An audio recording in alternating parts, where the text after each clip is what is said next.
Hello everyone and welcome to my little corner of the internet. My name's Michael and I'm bitten by a radioactive book.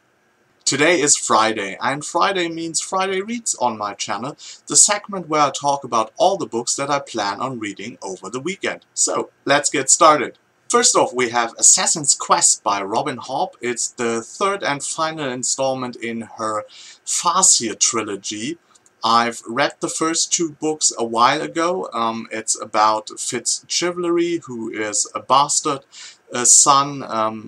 I think most of you know about Robin Hobb's books as they are very popular on BookTube at the moment, at least with the BookTube SFF community.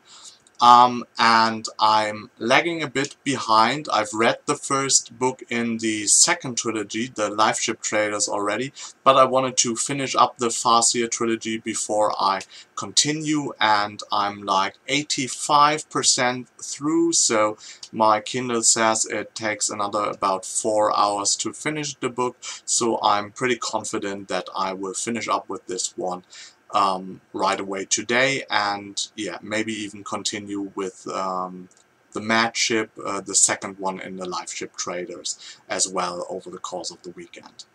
Another fantasy book I have going on right now is The Desert Spear, which is the second installment in Peter V. Brett's Demon Cycle. It's a very interesting take on a fantasy world that is really distinguished by day and night cycles, because in the night the demons come out and the humans are only able to live inside or inside circles that they kind of draw and that keep the demons out. So that is not like the typical fantasy country where someone can travel for miles and miles over a couple of weeks. The people have to find shelter every night, so that makes a very interesting dynamic.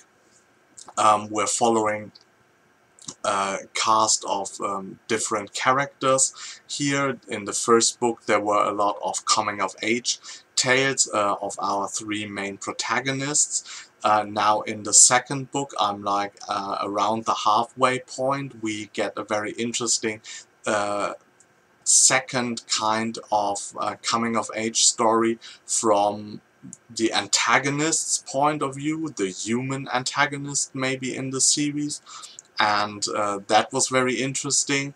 And now at the moment that takes up like about the first third of the book, and now we are at the moment where the characters from book one come in again, and that is very exciting. And yeah, I hope to get something of that read over the course of the weekend.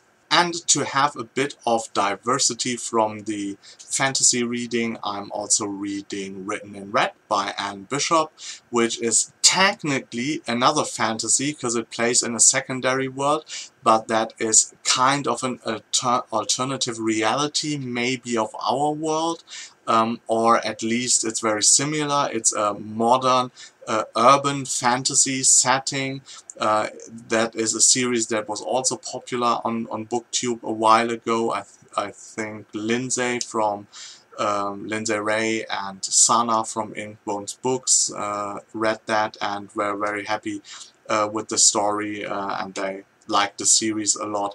I know Anne Bishop and her writing a bit from her fantasy books, and that was very intriguing because I think she has like a very good writing style, very lyrical, and I wanted to see how that works out in an urban fantasy setting, because normally the writing is more pragmatical, more modern, and I'm only like 10% into this one, so I can't say too much at the moment, but it has a very interesting society where society is split up between humans and the others are basically like shapeshifters, so we have a strong supernatural component.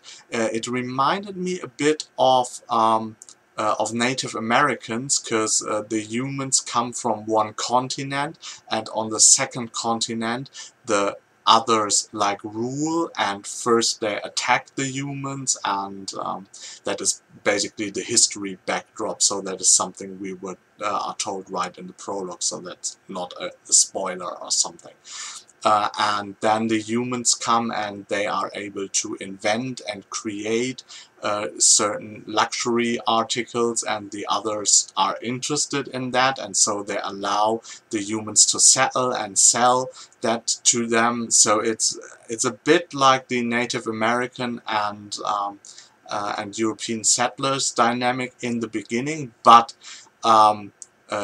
the huge difference is that the others actually stay in charge and are like the stronger beings, and they still rule the continent of Tassia, I think it is called, and only allow the humans like to have cities and enclaves there.